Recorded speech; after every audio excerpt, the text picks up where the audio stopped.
گرامی سیدنا عثمان رضی اللہ تعالیٰ عنہ قرآن سے محبت کرنے والے، قرآن سے عقیدت کرنے والے، قرآن گواہی دے گا۔ اور قرآن کے بارے حدیث سن لو، اللہ کے نبی صلی اللہ علیہ وسلم فرماتے ہیں یہ جو قرآن ہے یہ سفارش کرے گا، یہ قرآن اللہ کی صفت ہے، قسم صرف اللہ کی اٹھائی جاتی ہے، یہ اللہ کی صفات کی قسم اٹھانا جائز ہے۔ اللہ کی قسم اٹھائے، رحمان کی قسم اٹھائے، رحیم کی قسم اٹھائے، حلیم کی قسم اٹھائے، اسی طرح قرآن کی قسم بھی جائز ہے، کیونکہ یہ اللہ کی صفت ہے۔ جس طرح رحمان اللہ کی صفت ہے، رحیم اللہ کی صفت ہے، قرآن بھی اللہ کی صفت ہے۔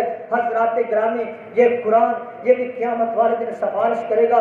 میرے نبی صلی اللہ علیہ وسلم فرماتے ہیں، حضرات گرامی آپ نے بھی پڑھا قرآن پاک میں، میں نے بھی پڑھا، آپ نے بھی تفاسیر میں پڑھا، میں نے بھی پڑھا، قیامت والے دن اللہ کے فرشتے سفارش کریں گے۔ ہاں ہاں، اللہ کے فرشتے نیک بندے کی سفارش کریں گے، اللہ کے ولی سفارش کریں گے، صحابی سفارش کریں گے، جو چھوٹے بچے پکوڑے کی حالت میں فوت ہو جاتے ہیں وہ بھی والدین کے حق میں قیامت والے دن سفارش کریں گے، ولی بھی سفارش کریں گے، الا باذن اللہ، لیکن اللہ کی اجازت کے علاوہ نہیں کر سکیں گے۔ اللہ جس نبی کو اجازت دیں گے، جس فرشتے کو اجازت دیں گے وہ سفارش کرے گا، اور اللہ جس کی سفارش کرنے کا حکم دیں گے کہ فلاں کے لیے سفارش کر، وہ نبی، وہ ولی، وہ صحابی اس کی سفارش کرے گا جس کی سفارش کرنے کی الا باذن اللہ، اللہ اجازت دیں گے۔ اللہ کی اجازت کے علاوہ کسی کی سفارش نہ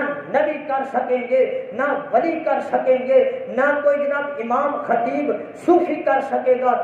جو بھی سفارش کرے گا اللہ کی اجازت کے ساتھ کرے گا۔ ہاں ہاں، اللہ کا قرآن ہے، یہ شرط قرآن کو حاصل ہے کہ قرآن جب سفارش کرے گا تو قرآن کو سفارش کرنے کے لیے اللہ کی اجازت کی ضرورت نہیں ہے، یہ ڈائریکٹ سفارش کرے گا، قبر میں بھی سفارش کرے گا، حشر میں سفارش کرے گا۔